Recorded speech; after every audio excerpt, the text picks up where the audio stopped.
அனைவருக்கும் வணக்கம்.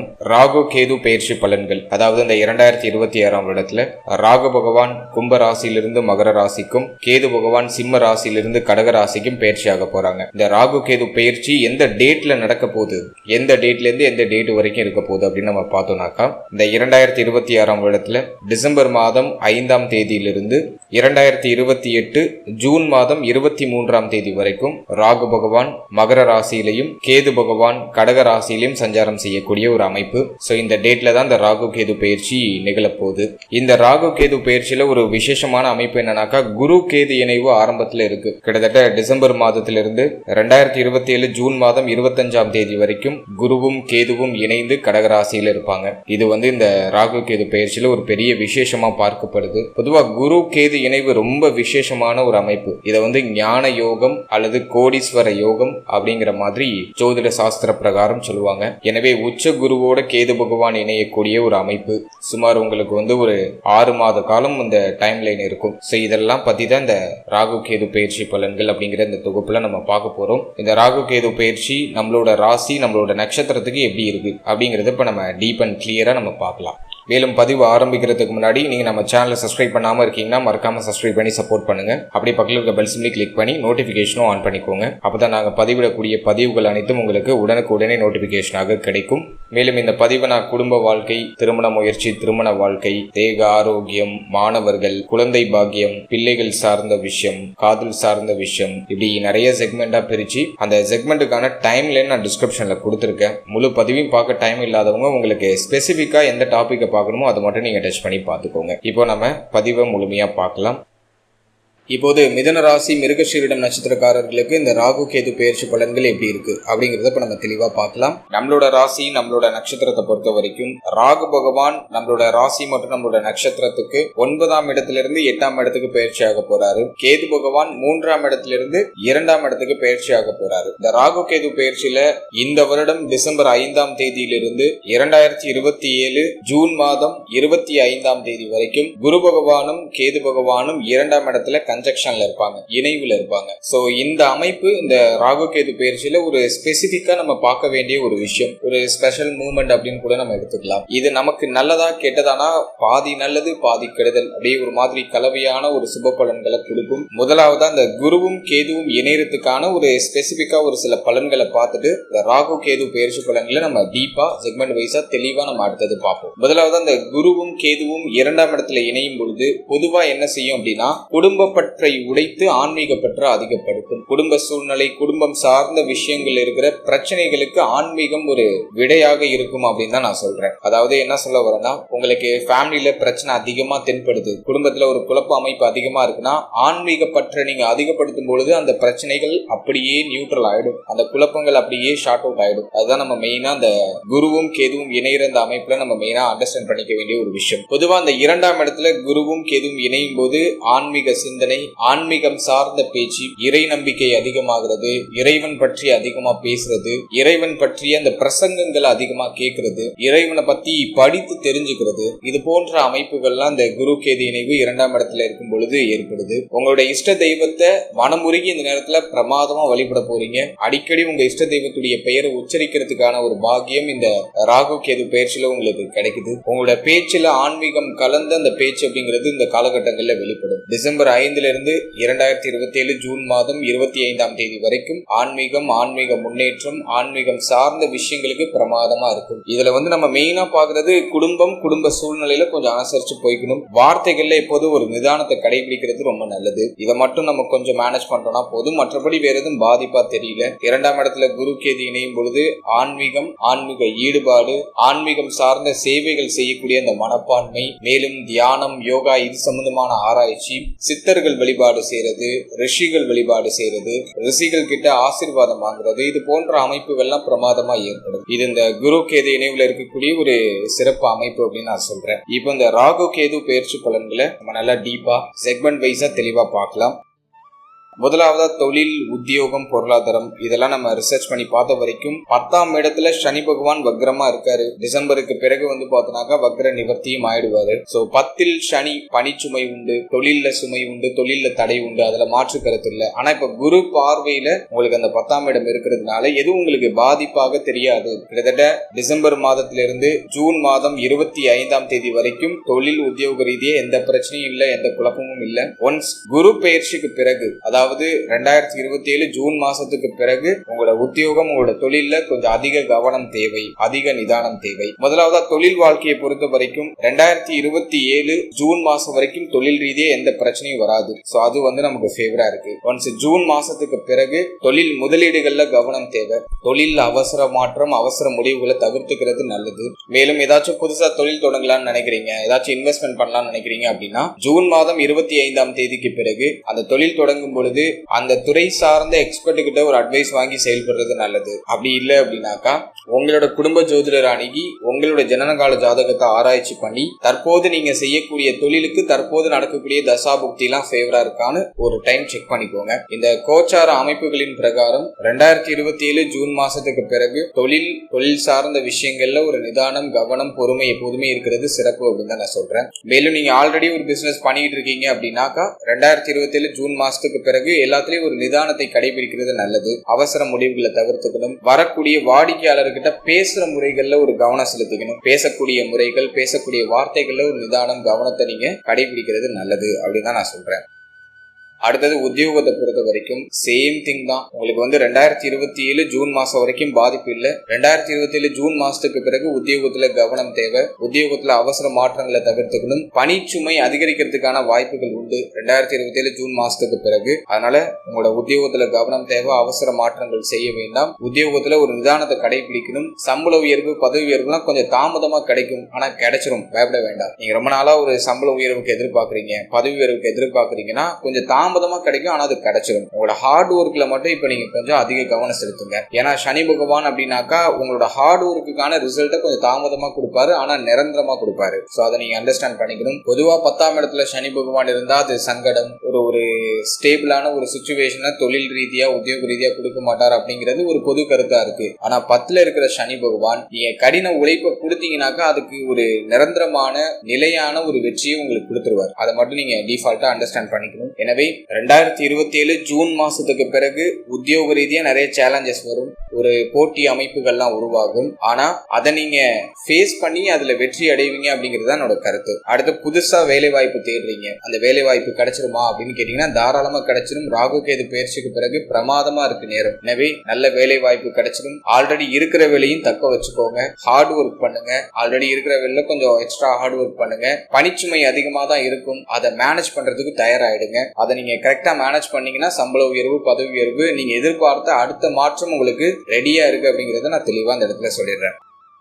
அடுத்தது நம்ம பாக்குறது பொருளாதாரம். பொருளாதாரத்தை பொறுத்த வரைக்கும் ராகு கேது பயிற்சி உங்களுக்கு பெருசா பாதிப்பா தெரியல. தனஸ்தானத்துல கேது இருந்தாலும் குரு பகவானோட இணைந்து ஒரு 6 மாத காலம் சஞ்சாரம் செய்யறாரு. அதன் பிறகு உச்ச குரு விலகி சிம்ம குருவா மாறுது. குருவோட பார்வை 11ஆம் இடத்துக்கு வந்துடும். சோ பொருளாதார ரீதியா பெருசா வீக்னஸ் எதுவும் தெரியல. வரவில் எந்த தடையும் இல்லை. பொருளாதார தேவைகள், எண்ணங்கள் எல்லாமே பூர்த்தியாகும். நீண்ட நாள் ஆசைகள், நீண்ட நாள் எண்ணங்கள் அனைத்தும் இந்த காலகட்டங்களில் நிறைவேற ஆரம்பிக்கும். வருமானத்தில் தடையில்லை, ஆனா செலவு அதிகமா உண்டு. சனி பார்வை 12ல இருக்கு. மேலும் 2ஆம் இடத்துல கேது அமர்வது, 8ஆம் இடத்துல ராகு பகவான் அமர்வது செலவை மிகைப்படுத்தும். எனவே வருமானம் எந்த அளவுக்கு இருக்கோ அதுக்கு ஈக்குவலான செலவு இருக்கும். முக்கியமா குடும்ப செலவு அதிகரிக்குது, குடும்பத்துல மாற்றங்கள் அதிகரிக்குது, குடும்பத்துல பொருளாதாரம் சம்பந்தமான வாக்குவாதங்கள் அவ்வப்போது நீங்கெல்லாம் வாய்ப்பு இருக்கு. எனவே குடும்ப தேவைகளை பூர்த்தி செய்யறதுக்கு முயற்சி எடுக்கணும். மேலும் உங்க தேக ஆரோக்கியம் சார்ந்த செலவுகள் இந்த நேரத்துல சற்று அதிகமா போகலாம். சோ அதுல எல்லாம் கொஞ்சம் கவனம் செலுத்திக்கணும். வருமானத்துல தடை இருக்காது, ஆனா வரக்கூடிய வருமானத்துக்கு ஈக்குவலான செலவு, எதையும் சேமிக்க முடியாத ஒரு அமைப்பு அப்படிங்கிறது இந்த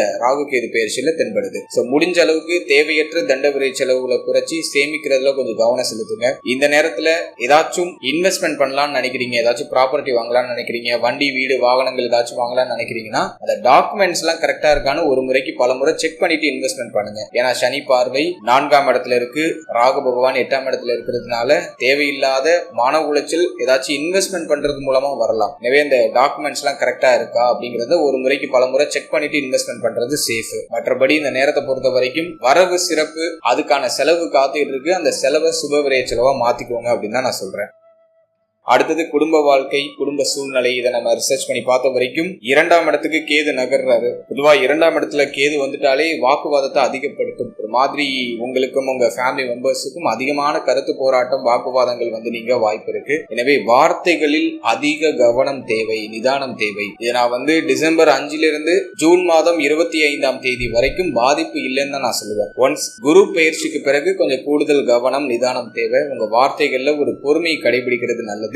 உணர்ச்சி வசப்பட்டு வார்த்தைகள் எல்லாம் அந்த நேரத்துல அதிகமா உமிழ்வதற்கான வாய்ப்பு உண்டு. கோபமான, வெறுப்பான, ஒரு விரக்தியான வார்த்தைகள்லாம் அந்த நேரத்துல வெளிப்படுறதுக்கு சான்ஸ் உண்டு. அதனால இந்த நேரத்தை பொறுத்த வரைக்கும் குடும்பத்தை கொஞ்சம் பராமரிச்சுக்கணும். குடும்பத்துல சகிப்புத்தன்மையோட செயல்படணும். குடும்ப உறுப்பினர்களோட தேவையற்ற வாக்குவாதங்களை தவிர்த்துக்கிறது நல்லது. அதே போல 2ஆம் இடத்துல கேது பகவான் இருந்தா யாருக்கும் வாக்கு கொடுக்க கூடாது. நான் இதை பண்ணிடுறேன், நான் இந்த நேரத்துல உங்களுக்கு பணத்தை திருப்பி கொடுத்துட்றேன், யாராச்சும் கடன் உதவி கேட்கறாங்கன்னா நான் இந்த நேரத்துல உங்களுக்கு பணம் தரேன் அப்படிங்கிற மாதிரி எந்த வாக்கும் யாருக்கும் கொடுக்காதீங்க. அதுல கொஞ்சம் சேஃபா இருந்துக்கோங்க. கொடுத்த வாக்கை காப்பாத்துறதுக்கு அதிக சிரமப்படக்கூடிய ஒரு அமைப்பு இந்த நேரத்துல வந்து நீங்களாம். அதனால யாருக்கும் வாக்கு கொடுக்க வேண்டாம். அதுலயும் கொஞ்சம் கவனம் தேவை. எனவே குடும்ப வாழ்க்கை சிறப்பா இருக்கா அப்படின்னு பார்த்தோம்னா பரவாயில்ல, ஓரளவுக்கு மேனேஜபிளா இருக்கு. வாழ்க்கையினுடைய சப்போர்ட், ஆறுதல் இதெல்லாம் ஓரளவுக்கு கிடைக்குது. இருந்தாலும் தேவையில்லாத கருத்து வேறுபாடுகளை குறைச்சி செயல்பட்டோம்னா இந்த காலகட்டம் இன்னும் சிறப்பா இருக்கும் அப்படிங்கறத என்னோட கருத்து.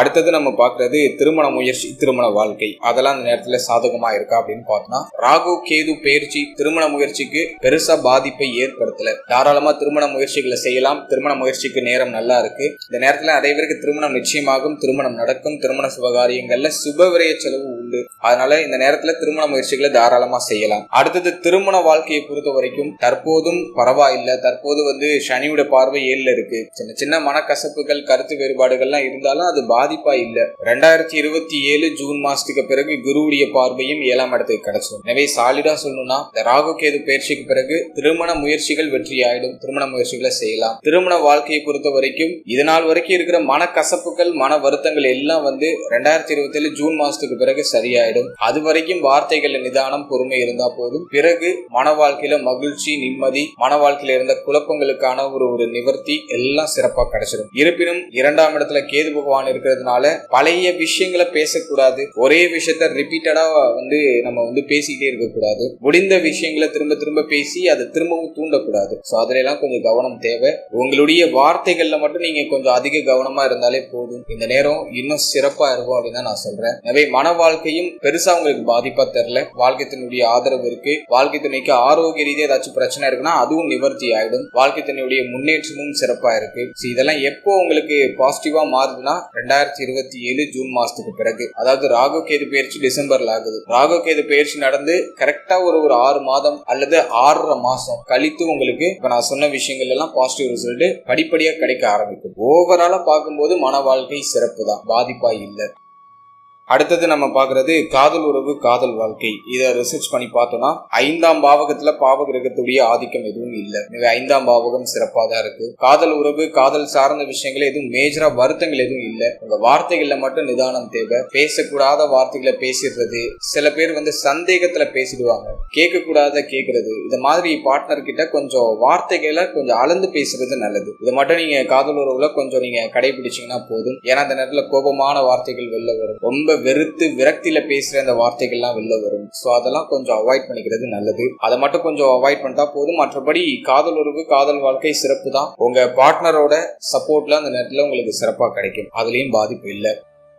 அடுத்தது குழந்தை பாக்கியம், பிள்ளைகள் சார்ந்த விஷயம். இதை நம்ம ரிசர்ச் பண்ணி பார்த்த வரைக்கும் 5ஆம் பாவகம் சிறப்பா தான் இருக்கு. மேலும் ராகு கேது பயிற்சி புத்திர பாக்கியத்துக்கு பெருமளவுக்கு தடையா தெரியல. அதனால தாராளமா புத்திர பாக்கியத்துக்கு முயற்சி செய்யலாம். புத்திர பாக்கியத்துல சுப செய்தி உண்டு. நிறைய பேருக்கு குழந்தை பிறத்தல் காரணமா சுபவிரிய செலவுகள்லாம் உண்டு. எதுவும் பாதிப்பா இல்ல. புத்திர பாக்கியத்துக்கு தாராளமா முயற்சி செய்யலாம். இதுவே நீங்க வந்து ஒரு மிதன ராசி பெண்ணா இருக்கீங்க, புத்திர பாக்கியத்துக்கு முயற்சி செய்றீங்கன்னா உங்க ஹெல்த்ல கொஞ்சம் கவனம் எடுத்துக்கணும். ஏன்னா அஷ்டம ராகு ஸ்டார்ட் ஆயிடுச்சு. அதனால உங்க ஹெல்த்ல கொஞ்சம் எக்ஸ்ட்ரா கேர் எடுத்துக்கணும். உணவு முறைகள்ல ஒரு கட்டுப்பாடு விதிச்சுக்கணும். நல்ல ஆரோக்கியமான உணவுகளை அதிகமா எடுத்துக்கணும். நிறைய பேருக்கு இந்த நேரத்துல ரத்தம் சம்பந்தப்பட்ட பிரச்சனை, குறிப்பா சொல்லணும்னாக்கா ஒண்ணு ரத்த அழுத்தம் பதட்டம் அல்லது ரத்த அழுத்தம் அதிகமாகலாம், அல்லது ரத்த சோகை அப்படிங்கிற பிரச்சனை வரலாம். அதுல எல்லாம் கொஞ்சம் கவனமா இருந்துக்கணும். இது மட்டும் நீங்க இந்த நேரத்துல கொஞ்சம் மேனேஜ் பண்ணிட்டீங்கன்னா போதும். மற்றபடி வேற எதுவும் பாதிப்பா தெரியல. புத்திரபாகியத்துக்கு சாதகமா இருக்கா இல்லையா? சாதகமா இருக்கு, தாராளமா முயற்சி செய்யலாம். அடுத்தது பிள்ளைகள் சார்ந்த விஷயத்தை பொறுத்த வரைக்கும் இந்த காலகட்டம் பிள்ளைகளுடைய ஆறுதல் ஆதரவு சிறப்பா கிடைச்சிடும். பிள்ளைகளோட முன்னேற்றமும் சிறப்பா இருக்கும். பிள்ளைகள் சார்ந்தவர்களை இதுவரைக்கும் இருந்து வந்த வருத்தம் கவலை குழப்பம் எல்லாம் நிவர்த்தி ஆயிடும். பிள்ளைகளுக்கு சுப விசேஷம் பண்ணணும்னு ஆசைப்படுறீங்கன்னா தாராளமா செய்யலாம். நேரம் சாதகமா இருக்கு. பிள்ளைகளோட இதுவரைக்கும் இருந்து வந்த மனக்கசப்புகள், பிள்ளைகளுடைய எதிர்காலம் பற்றி இருந்து வந்த மனக்கவலைகள் எல்லாம் குறைஞ்சிடும். பிள்ளைகளோட முன்னேற்றம் சிறப்பா இருக்கும், பாதிப்பாகவே தெரியல. புத்திரபாகியம் பிள்ளைகள் சார்ந்த விஷயம் எல்லாம் சிறப்பா தான் இருக்கு. அடுத்தது நம்ம பாக்குறது ஸ்டூடெண்ட்ஸ், மாணவ மாணவிகளுக்கு இந்த நேரம் எப்படி இருக்கு அப்படின்னு பார்த்தோம்னா, சனியுடைய பார்வை 4ஆம் இடத்துல இருக்கிறது ஒரு வகையில பாதிப்பு. ராகு கேது 2ஆம் இடத்துக்கும் 8ஆம் இடத்துக்கும் பயிற்சி ஆகிறது ஒரு வகையில பாதிப்பு தான். ஆரம்ப நிலை கல்வியில இருக்கீங்க அப்படின்னாக்கா கல்வியில கவனம் தேவை. கவனச்சிதறல் அதிகமாகிறதுக்கு வாய்ப்பு இருக்கு. உடைய சிந்தனைகள் தடம்புரல வாய்ப்பு இருக்கு. அதனால கல்வியில கொஞ்சம் எக்ஸ்ட்ரா கேர் எடுத்துக்கிறது நல்லது. அடுத்தது உயர்நிலை கல்வி படிக்கிறீங்க, ஒரு டிகிரி படிக்கிறீங்க, அல்லது ஏதாச்சும் காம்படிட்டிவ் எக்ஸாமுக்கு ட்ரை பண்றீங்க அப்படின்னாக்கா இந்த நேரத்துல உங்களுடைய உழைப்பை அதிகப்படுத்தணும். உங்க மேலேயே உங்களுக்கு சந்தேகம் வரும். இந்த நேரத்துல நம்மளால முடியுமா, இது நம்மளால செய்ய முடியுமா முடியாதா, ரொம்ப நாளா அந்த எக்ஸாமுக்கு ப்ரிப்பேர் ஆகிறோம், இதுல நம்மளால கிளியர் பண்ண முடியுமா முடியாதாங்கிற மாதிரி செல்ஃப் டவுட் அதிகமா வரதுக்கு வாய்ப்பு இருக்கு. ஏன்னா சனி பார்வை 4ஆம் இடத்துல இருக்கும் பொழுது கல்வியில கவனச்சிதறல், படிப்பை தவிர மற்ற விஷயத்துல எல்லாம் சிந்தனை போகும். உங்களை பத்தி நெகட்டிவா திங்க் பண்ண சொன்னாக்கா அதை மணிக்கணக்கா திங்க் பண்ணிட்டு இருப்பீங்க. ஒரு அரை மணி நேரம் போக்கஸ்டா படிங்கன்னு சொன்னாக்கா அந்த போக்கஸா படிக்கிற அந்த தன்மை உங்கள்ட்ட குறைவா இருக்கு. அதுதான் 4ஆம் இடத்துல சனி பார்வை. நீங்க எதுக்காக உட்கார்றீங்களோ அதை நீங்க செய்யணும். ஒரு புக் எடுக்கிறீங்க, ஒரு சாப்டர் படிக்கணும்னு நினைச்சு உட்காடுறீங்க அப்படின்னா அதை செய்யணும். அப்படி போக்கஸ்டா உங்களோட ஹார்ட் ஒர்க்கை நீங்க கொடுத்தீங்கன்னா உங்களை யாராலையும் வீழ்த்த முடியாது. சோ சனி 4ஆம் இடத்துல பார்வையை செலுத்துறாரு அப்படின்னாலும் ஒரு விஷயத்த நீங்க அண்டர்ஸ்டாண்ட் பண்ணிக்கிறதுக்கு தாமதம் ஆகும். அதாவது ஒரு சாப்டர் எடுத்து படிக்கிறீங்க அப்படின்னா அதை புரிஞ்சுக்கிறதுக்கு, அதை ரியலைஸ் பண்றதுக்கு கொஞ்சம் தாமதம் ஆகும். ஒன்ஸ் ரியலைஸ் பண்ணிட்டீங்கன்னா உங்க மனசை விட்டு அது போகவே போகாது. அதுதான் சனி பார்வை. ஆழமாக அதை பத்தி சிந்திக்க வச்சு ஒரு விஷயத்தை திரும்ப திரும்ப முயற்சி செய்ய வச்சு அதை வாழ்நாள் முழுவதும், ஏன்னா அந்த சனி பார்வை நாள்ல இருக்கும்போது ஒரு சாப்டர் படிக்கிறீங்கன்னா அது உங்க வாழ்நாள் முழுவதும் வரும். வாழ்நாள் முழுவதும் மறக்கவே மாட்டீங்க. அதுதான் சனி பார்வை. ஒரு விஷயத்த டீப்பா நீங்க படிச்சு டீப்பா அதை அண்டர்ஸ்டாண்ட் பண்ணிட்டீங்கன்னா அது உங்களுக்கு லைஃப் லாங் ஃபுல்லா வரும். ஏதாச்சும் நீங்க ஷார்ட்கட் போட்டு படிச்சீங்கன்னா அது உடனே மறந்துடும். ஒன்ஸ் அதை அண்டர்ஸ்டாண்ட் பண்ணிட்டு அந்த சிஸ்டத்தை நீங்க அண்டர்ஸ்டாண்ட் பண்ணிட்டு படிச்சீங்கன்னா அது உங்களுக்கு லைஃப் லாங் வரைக்கும் வரும். எப்போதுமே மறக்காது. கொஞ்சம் தாமதமாகும், ஆனா அதை கரெக்டா படிச்சு கரெக்டான வேலை எடுத்துட்டு போவீங்க. சோ இதுதான் நான் உங்களுக்கு சொல்ல வருது. சிம்பிளா சொல்லணும்னாக்கா ஹார்ட் ஒர்க் பண்ணுங்க. ஒரு சாப்டர் முடிக்கிறதுக்கு அரை மணி நேரம் எக்ஸ்ட்ரா ஆனாலும் பரவாயில்ல, கூட உட்காந்து படிங்க. ஆனா ஷார்ட்கட்னு ஒரு விஷயத்துக்குள்ள போக வேண்டாம். அது உங்க நேரத்தையும் வீணடிக்கும், படிக்கிற விஷயத்தையும் மைண்ட்ல சேவ் பண்ண வைக்காது. ஷார்ட்கட் வேண்டாம், நேர் வழியில போங்க. ஒரு விஷயத்தை அண்டர்ஸ்டாண்ட் பண்றதுக்கு தாமதமானாலும் பரவாயில்ல, திரும்ப திரும்ப ட்ரை பண்ணுங்க. அது உங்களுக்கு வாழ்நாள் முழுவதும் மறக்காம நிலையான ஒரு அறிவுத்தன்மையை அதை கொடுத்துரும் அப்படின்னு நான் சொல்றேன். எனவே சிம்பிளா நீங்க அண்டர்ஸ்டாண்ட் பண்ணிக்க வேண்டிய ஒரு விஷயம் என்னன்னா, நீங்க காம்படிட்டிவ் எக்ஸாம் ட்ரை பண்ணாலும் சரி, அல்லது நீங்க ஒரு டிகிரி படிக்கிறீங்க, ஆராய்ச்சி துறையில இருக்கீங்க, வாட் எவர், நீங்க எந்த விஷயத்துக்கு நீங்க ப்ரிப்பேர் ஆனாலும் சரி, கல்வியில கவனம் தேவை. கவனச்சிதறல் அதிகமாகும். அதை அப்படியே நீங்க இக்னோர் பண்ணிட்டு ஒரு ஓட்ட குடத்துல தண்ணி நிரப்பின கதை தான். இப்போ நீங்க அண்டர்ஸ்டாண்ட் பண்ணிக்கிறது, உங்க கவனம் எல்லாம் எந்தெந்த பக்கம் செதறதோ அந்த ஓட்டையெல்லாம் நீங்க அடைக்கணும். அதெல்லாம் அடைச்சிட்டு போக்கஸ்டா நீங்க உங்களோட கல்வியில மட்டும் கவனம் செலுத்துங்க. குறிப்பா காம்படிட்டிவ் எக்ஸாம்லாம் நீங்க ட்ரை பண்றீங்கன்னா ஒரு குறிப்பிட்ட காலத்துக்கு டிஸப்பியர் ஆயிடுங்க. யாருடைய கண்களுக்கும் புலப்படாம ஒரு பக்கமா நீங்க மறைஞ்சு உங்க படிக்கிறதுல மட்டும் கவனம் செலுத்துங்க. ஏன்னா அந்த நேரத்துல ஆளாளுக்கு ஒண்ணு சொல்லி உங்களையும் குழப்பி உங்க கான்பிடன்ஸ் எல்லாம் உடைக்கிறதுக்கு ட்ரை பண்ணுவாங்க. அதனால முடிஞ்ச அளவுக்கு ஸ்டூடெண்ட்ஸ் டிஸப்பியரா உங்களோட ஸ்டடீஸ்ல மட்டும் நீங்க கவனம் செலுத்தி பயணிக்கிறது ஒரு பெட்டர் ஆப்ஷனா இருக்கும். சோ கல்வியில் கவனம் தேவை. கவனம் இருந்தால் உறுதியான வெற்றியை இந்த நேரத்துல நீங்க எதிர்பார்க்கலாம். அடுத்தது நம்ம மெயினா பாக்குறது ஆரோக்கியம். இந்த ராகு கேது பயிற்சியில மெயின் வார்னிங் உங்களுக்கு ஆரோக்கியத்துல தான். ஏன்னா அஷ்டம ராகு ஸ்டார்ட் ஆயிடுச்சு. உங்களோட ஆரோக்கியத்துல கூடுதல் கவனம் செலுத்திக்கணும். நேரத்துக்கு சாப்பிடணும், நேரத்துக்கு தூங்கணும். முக்கியமா உணவு முறைகள்லாம் நிறைய வார்னிங். வெளியிடங்கள் அதிகமா சாப்பிடுறதுலாம் அவாய்ட் பண்ணுங்க. முடிஞ்ச அளவுக்கு ஹோம்மேட் ஃபுட்டா எடுத்துக்கோங்க. நீங்களே ப்ரிப்பேர் பண்ணி சாப்பிடுங்க. அதிக காரம் உட்கொள்றத தவிர்த்துக்கோங்க. பழைய வீணா போன பொருட்கள் எல்லாம் சாப்பிடாதீங்க. நல்ல ஆரோக்கியமான ஃபுட் எடுத்துக்கோங்க. பழ வகைகள் அதிகமா எடுத்துக்கோங்க. உணவு பொருட்களுக்கு அதிக முக்கியத்துவம் கொடுங்க.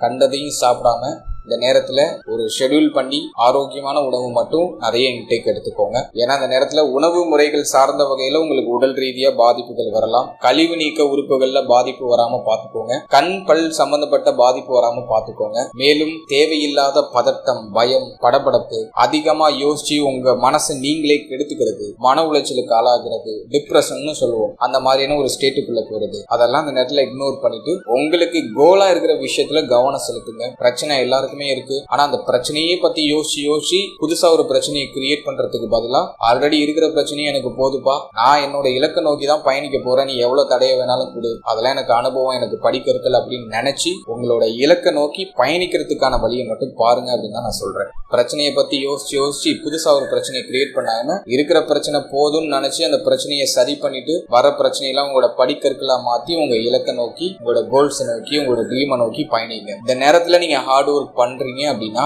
நீங்க ஜெயிக்காம வேற யாரு ஜெயிக்க போறா? கடினமான சூழ்நிலையிலும் யாரு ஹார்ட் ஒர்க் பண்றாங்களோ அவங்க தான் வெற்றியாளர்.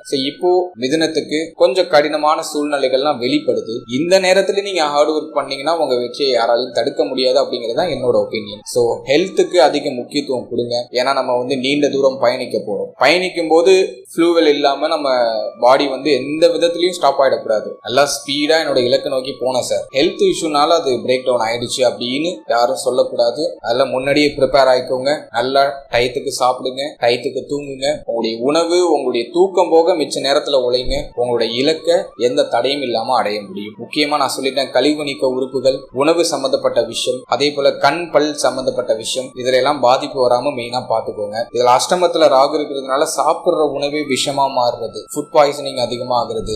அதே போல பார்த்தோன்னா விஷ ஜந்துக்களால தொந்தரவு. நீங்க இருக்கிற இடத்த சுத்தம் பண்ணிக்கிட்டே இருங்க. அடிக்கடி விஷ ஜந்துக்களுடைய தொந்தரவு அடிக்கடி நீங்க வாய்ப்பு இருக்கு. சோ அதுல எல்லாம் கொஞ்சம் கேர்ஃபுல்லா நீங்க இந்த நேரத்துல இருந்தா இந்த நேரத்துல உங்களை யாராலையும் வீழ்த்த முடியாது அப்படின்னு தான் நான் சொல்றேன். அடுத்தது இந்த ராகு கேது பயிற்சியில வேற ஏதாச்சும் நம்ம ஸ்பெசிபிக்கா பார்க்கணுமா அப்படின்னு பார்த்தோம்னா, கேது பகவான் 2ஆம் இடத்துல வாக்கு ஸ்தானத்துல அமர்றாரு. இது வாக்குவாதத்தை கொடுக்குன்னு சொன்னேன். யாரு கூட வாக்குவாதத்தை கொடுக்கும் அப்படின்னு பார்த்தோம்னா, அம்மா கூட வாக்குவாதத்தை அதிகமா கொடுக்க சான்ஸ் உண்டு. தாயார் சார்ந்த விஷயங்கள்ல அதிக வாக்குவாதம் வரலாம். தாயாருடைய தேக ஆரோக்கியம் சார்ந்த விஷயங்கள்ல கவலைகள் வரலாம். குடும்பத்துல செலவு உண்டுன்னு சொன்னேன், அது மருத்துவ செலவா இருக்கிறதுக்கு வாய்ப்பு இருக்கு. எனவே கொஞ்சம் தாய் வழி உறவுகள், தாயார் சார்ந்த விஷயங்கள்ல எல்லாம் கொஞ்சம் கவனம் தேவை. தேவையில்லாத வாக்குவாதங்களை தவிர்த்துக்கிறது நல்லது. அடுத்தது தந்தை சார்ந்த விஷயங்கள்ல இதுவரைக்கும் இருந்த வருத்தங்கள் எல்லாம் நிவர்த்தி ஆகும். தந்தையுடைய தேக ஆரோக்கியம் மேன்மை அடையும். தந்தையுடைய உறவு நிலை பலப்படும். உங்களுக்கும் உங்களுடைய தந்தையாருக்கும் இதுவரைக்கும் இருந்து வந்த மனக்கசப்புகள் நீங்கும். தந்தை மேல புதிய பாசம் ஊற்றெடுக்க ஆரம்பிக்கும். தந்தை வழி உறவுகள் சார்ந்த வகையில இருந்து வந்த மனக்கவலைகள், மன வருத்தங்கள்லாம் நிவர்த்தி ஆகும். ஏதாச்சும் கோல்டு லோன் வச்சிருக்கீங்க, ஏதாச்சும் கோல்டு அடகு வச்சிருக்கீங்க அப்படின்னாக்கா அந்த கோல்டு இப்ப ரிட்டர்ன் அதை மீட்டு எடுத்துடலாம். புதுசா தங்க அணிகலன்கள் வாங்குற பாகியம் நிறைய பேருக்கு கிடைக்கும். அதுக்கெல்லாம் நேரம் சாதகமா இருக்கு.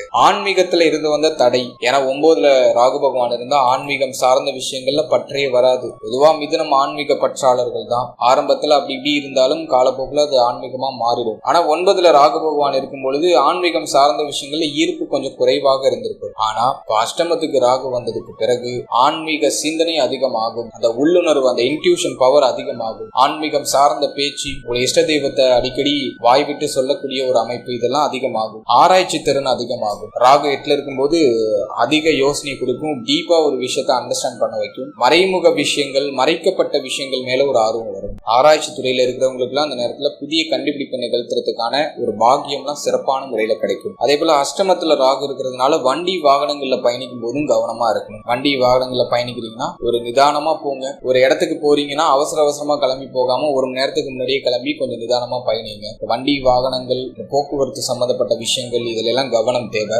அடுத்தது நான் உங்களுக்கு சொல்றது, வெளிநாட்டுல இருக்கீங்க, தூரதேச பயணத்துல இருக்கீங்கன்னா இந்த நேரத்துல கொஞ்சம் கேர்ஃபுல்லா இருக்கும். பயமுறுத்துறதுக்காக சொல்லல. அஷ்டமத்துல ராகு வரும்போது இந்த வெளிநாட்டுல இருக்கிறவங்க, பயணம் போறவங்க, இவங்களுக்கு எல்லாம் ஒரு மாதிரி இடர்பாடுகள் மேலோட்டமும் நீங்கும். கொஞ்சம் மன இறுக்கம் அல்லது ஏதோ ஒரு விதத்துல கொஞ்சம் டிஸ்டர்பன்ஸ் நீங்கலாம். அது ஆல்ரெடியே நிறைய பேருக்கு அந்த சிம்டம்ஸ் எல்லாம் ஸ்டார்ட் ஆயிருக்கும். வேலை பார்க்குற இடத்துல கொஞ்சம் கொலஸ்ட்ரால் கொடுக்கறது, அப்ராட்ல இருக்கிறவங்க நம்ம ரிட்டர்ன் இந்தியாவுக்கு வந்துடலாமான்னு யோசிப்பாங்க, இந்தியாவில இருக்கிறவங்க அப்ராட் போலாமான்னு யோசிப்பாங்க. இந்த மாதிரி இருக்கிற இடத்துல இருந்து வேற இடத்துக்கு நகர்றத பத்தின இந்த சிந்தனையை கொடுக்கும். டக்குன்னு அவசர முடிவு, அவசர மாற்றங்கள் செய்யாம கொஞ்சம் நிதானமா யோசித்து உங்களோட முடிவுகள், மாற்றங்களை செய்யறது பெஸ்டா இருக்கும். இருக்கும். இந்த கிளாரிட்டி நான் அந்த ராகு கேது பயிற்சியில உங்களுக்கு நான் கொடுத்திருக்கேன். ஓவராலா இந்த ராகு கேது பயிற்சி ஒரு மாதிரி கொஞ்சம் அனுபவம், அந்த அனுபவத்தை படிக்கற்களா மாத்தி ஒரு முன்னேற்றத்தையும் மாற்றத்தையும் கொடுக்கக்கூடிய ஒரு ராகு கேது பயிற்சியா இருக்கும். எது எப்படியோ இந்த எண்ட் ஆஃப் த டேல ஃபேமிலி லைஃப் நல்லா பராமரிச்சுக்கோங்க, குடும்பத்தை அரவணைச்சுக்கோங்க, வார்த்தைகள்ல நிதானத்தை கடைபிடிங்க. அதை மட்டும் நீங்க ஃபாலோ பண்ணீங்கன்னா போதும். இதுல மெயினா நான் உங்களுக்கு சொல்றது,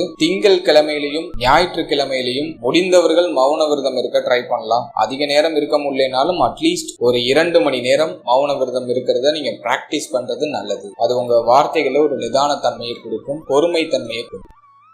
அடுத்தது இந்த ராகு கேது பயிற்சியில ஒரு சில எளிய பரிகாரங்கள், ஆன்மீக பரிகாரம் ஒரு சிலது சொல்றேன், பிளஸ் பிராக்டிகலா ஒரு சில பரிகாரங்கள் சொல்றேன். அதையும் ஃபாலோ பண்ணுங்க. அதுவும் உங்களுக்கு கண்டிப்பா ஒரு நல்ல முன்னேற்றத்தை பெற்று கொடுக்கும். முதலாவதா உங்களுக்கு கொடுக்குற ஆன்மீக வழிபாடு, உங்க வீட்டுக்கு பக்கத்துல இருக்கக்கூடிய நவகிரக சன்னதிக்கு போயிட்டு நவகிரகங்களை மனமுருகி வழிபடுங்க. நவகிரக வழிபாடு செய்யறது ரொம்ப நல்லது. 2ஆம் இடத்திலையும் 8ஆம் இடத்திலையும் ராகு கேது இருக்கும் பொழுது நவகிரக வழிபாடை தொடர்ச்சியா செய்து வரும் பொழுது ஒரு நல்ல மாற்றம், ஒரு மன அமைதி, தெளிவான சிந்தனை இதை பிரமாதமா கொடுக்கும். இது குறிப்பா செவ்வாய்க்கிழமை சனிக்கிழமையில செய்யறது ரொம்ப நல்லது. செவ்வாய்க்கிழமையிலையும் சனிக்கிழமையிலையும் உங்க வீட்டுக்கு பக்கத்துல இருக்கக்கூடிய நவகிரக சன்னதிக்கு போயிட்டு நவகிரக வழிபாடு செய்யுங்க. அது உங்களுக்கு ஒரு தெளிவான ஒரு சிந்தனையும் தெளிவான மாற்றத்தை எடுக்கிறதுக்கான ஒரு வாய்ப்பையும் பெற்றுக் கொடுக்கும். அடுத்தது பொதுவா சொல்றது, ராகு கேதுனாலே துர்க்கை வழிபாடு பிளஸ் விநாயகர் வழிபாடு. இதுல குறிப்பா ராகுவிற்கு உகந்த வழிபாடுனா அது துர்க்கை வழிபாடு. துர்க்கை அம்மனை ஞாயிற்றுக்கிழமையில வழிபடலாம். கேதுவுக்கு உகந்த கிரகம்னா அது விநாயகர். விநாயக பகவான தினந்தோறும் வழிபடுறது நல்லது. தினந்தோறும் விநாயக பகவான வழிபட்டு செயல்படும் பொழுது ஒரு தெளிந்த ஞானம், தெளிந்த அறிவு அது கொடுக்கும். பேச்சுல ஒரு நிதான தன்மையை கொடுக்கும். குடும்பத்துல ஒரு மகிழ்ச்சி, நிம்மதியான ஒரு சூழ்நிலையை பெற்றுக் கொடுக்கும். மேலும் இந்த வழிபாட்டுகள் எல்லாம் உங்களுக்கு இன்ட்ரெஸ்ட் இல்லைன்னா உங்க இஷ்ட தெய்வத்தை மனமுருகி வழிபடுங்க போதும். எனிவன் ஏதோ ஒரு தெய்வத்தை நீங்க இறுக்கமா புடிச்சுக்கணும். இந்த நேரத்துல ஆன்மீகம் சார்ந்த விஷயங்கள்ல நீங்க ஈடுபடணும். முருகன் வழிபாடு செய்யலாம். செவ்வாய்க்கிழமையில முருகன் வழிபாடு செய்யலாம், தப்பு இல்லை. அதே போல பார்த்தோம்னாக்கா நவகிரக சன்னதி அப்படிங்கிறது சிவன் ஆலயத்துல இருக்கும். சோ சிவன் வழிபாடும் செய்யலாம். நவகிரக வழிபாடு செய்யும் பொழுது சிவ வழிபாடும் செய்யலாம். சோ உங்களுக்கு எந்த தெய்வத்தின் மேல அதிக இஷ்டம் இருக்கோ அந்த தெய்வத்தை மனமுருகி வழிபடுங்க. அதோட அடிஷனலா நான் உங்களுக்கு சொல்லியிருக்கிறது நவகிரக வழிபாடு, விநாயகர் வழிபாடு, மேலும் துர்க்கை வழிபாடு, இதெல்லாம் நான் எக்ஸ்ட்ரா ஆட் பண்ணிருக்கேன். இந்த வழிபாடுகளை நான் குறிப்பிட்ட இந்த தினங்கள்ல நீங்க மேற்கொள்ளும் பொழுது இந்த ராகு கேதுவால இருக்கக்கூடிய மேஜரான இந்த இஷ்யூஸ் எல்லாம் குறைய ஆரம்பிக்கும். இது ஆன்மீகம் சார்ந்த வழிபாடு. அடுத்தது எளிய பரிகாரம் அப்படின்னு பார்க்கும்போது நான் எல்லாருக்கும் ரெக்கமெண்ட் பண்றது தான தர்மம் தான். ஏழை எளியவர்களுக்கு உணவு தானம் அதிகமா பண்ணுங்க. இது நீங்க ஆலயத்துல பண்ணலாம், அல்லது நீங்க ரேண்டமா ஏதாச்சும் ஒரு பிளேஸை சூஸ் பண்ணி அந்த இடத்துல பண்ணலாம். அப்படி இல்லைன்னா ரோட்டு ஓரத்துல நிறைய பேர் பார்த்தோன்னா ரொம்ப பசியோட உங்களுக்காக காத்துக்கிட்டு இருப்பாங்க, உங்களோட வருகைக்காக காத்துக்கிட்டு இருப்பாங்க. சோ நீங்களே தேடி போய் அவங்களுக்கு தேவையான உணவு பண்டங்களை நீங்க கொடுக்கலாம். அது உங்க கையாலேயே சமைச்சு கொடுத்தீங்கன்னா ரொம்ப சிறப்பு. அப்படி இல்ல, அதுக்கான ஆப்ஷன் இல்லைன்னா நீங்க வெளில கூட வாங்கி கொடுக்கலாம். இந்த உணவு தானத்தை நீங்க சனிக்கிழமையில செய்யறது ரொம்ப நல்லது. அதற்கு அடுத்தபடியா திங்கள் கிழமையில நீங்க செய்யலாம். திங்கள் சனி இந்த தினங்கள்ல நீங்க உணவு தானம் செய்யறது நல்லது. நான் இதுதான் மோஸ்டா நிறைய பேருக்கு ரெக்கமெண்ட் பண்ணுவேன். நான் எல்லா ராசிக்கும் வலியுறுத்தி சொல்றது இதுதான். எனவே இந்த ராகு கேது பயிற்சிக்கு பிறகு அட்லீஸ்ட் ஒரு 2ல இருந்து ஒரு 3 மாதம் ஆச்சும் நீங்க உணவு தானம் பண்றதுக்கு முயற்சி செய்யுங்க. அது தொடர்ச்சியா பண்ணணும்லாம் அவசியம் இல்லை. அதனால எப்போ முடியுமோ அப்போ பண்ணலாம். ராகு கேது பயிற்சியில ஒரு 2ல இருந்து 3 மாதம் நீங்க செய்யறது ரொம்ப நல்லது. நிறைய பண்ணணும்லாம் அவசியம் இல்லை. உங்களால என்ன முடியுமோ அந்த அளவுக்கு பண்ணலாம். ஒருத்தருக்கு நீங்க அந்த தானம் பண்ணாலும் அது சிறப்பு தான். உங்களுக்கு இருக்கிற அந்த பிரச்சனைகள் எல்லாம் குறைக்கும், நிறைய புண்ணியங்களை தேடி கொடுக்கும். இதை ஃபாலோ பண்ணி பாருங்க. ஓவராலா ராகு கேது பயிற்சி பார்த்தீங்கன்னா ஒரு கிளாரிட்டி கொடுத்துருக்கேன். மேலும் அதுக்கான எளிய பரிகாரங்களும் உங்களுக்கு ஆட் பண்ணி கொடுத்துருக்கேன். இது பொதுவா அனைத்து ராசிக்கும் அனைத்து நட்சத்திரத்துக்கும் சிமிலரா தான் வரும். பெரிய சேஞ்சஸ் எல்லாம் எதுவும் இருக்காது. மற்ற சேனல்ல மற்ற ஜோதிடர்கள் ஒரு சில ஸ்தலங்களை குறிப்பிட்டு சொல்லுவாங்க. ஒருத்தர் ராசிக்கு ஒரு ஸ்தலத்தை வலியுறுத்தி சொல்லுவாங்க. அப்படிலாம் நான் எதுவும் சொல்லலை. ஏன்னா எல்லாராலையும் எல்லாமே பண்ண முடியாது. நான் ரேண்டமா மெயினா என்ன செய்யணும் அப்படிங்கறத உங்களுக்கு நான் எடுத்து ஒரு அவுட்லைன் கொடுத்துருக்கேன். இதை மட்டும் நீங்க ஃபாலோ பண்ணீங்கன்னா போதும். இந்த ஸ்தலத்துக்கு தான் நீங்க போகணும், இப்படிதான் பண்ணணும், அப்படிதான் பண்ணணும், எந்த ஒரு இதுவும் கிடையாது. இது உங்களுக்கு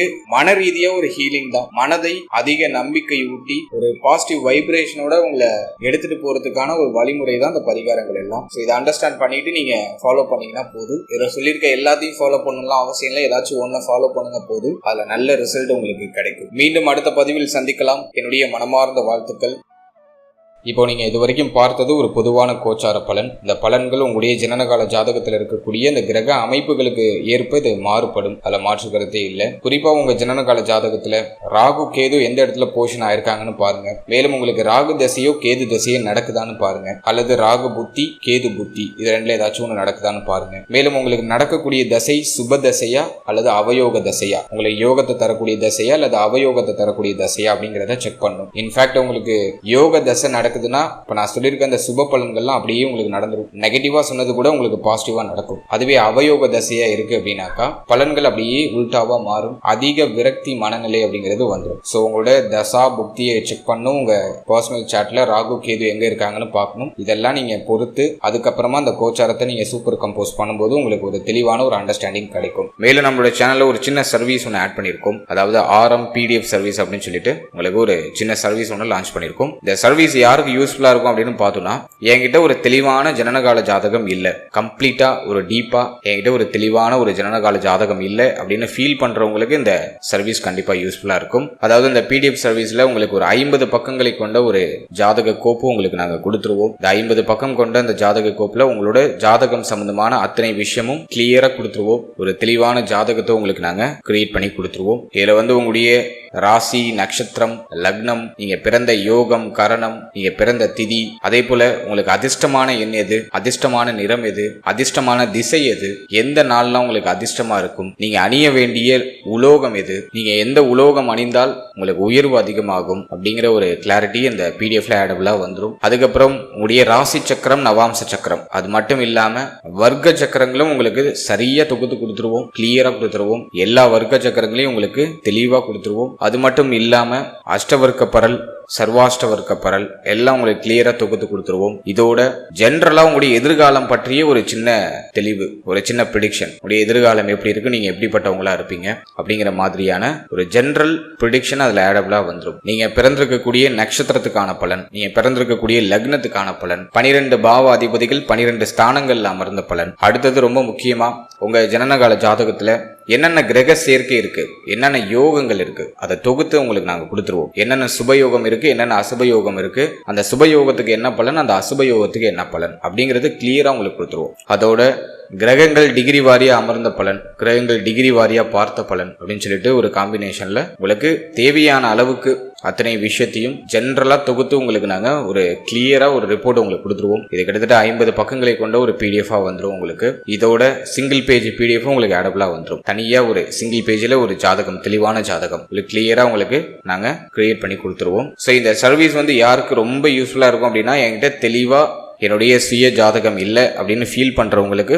இந்த சர்வீஸ் டெஃபினட்டா யூஸ்ஃபுல்லா இருக்கும். இந்த சர்வீஸை யூஸ் பண்ணணும்னு நினைக்கிறீங்க அப்படின்னா இந்த ஸ்கிரீன்ல தெரியுற நம்பருக்கு வாட்ஸ்அப்ல ஜஸ்ட் பிடிஎஃப் அப்படின்னு சொல்லிட்டு ஒரு டெக்ஸ்ட் மட்டும் பண்ணுங்க. நம்ம டீம்ல இருந்து மற்ற விஷயங்கள், மற்ற விவரங்களை உங்களுக்கு வாட்ஸ்அப்லேயே சென்ட் பண்ணுவாங்க. ஸோ அதை முழுமையா படிச்சு பார்த்துட்டு உங்களுக்கு தேவைங்கிற பட்சத்தில் நீங்க பர்ச்சேஸ் பண்ணி தாராளமா யூஸ் பண்ணிக்கலாம். And finally, very limited time. So be cool, stay happy, stay healthy and enjoy.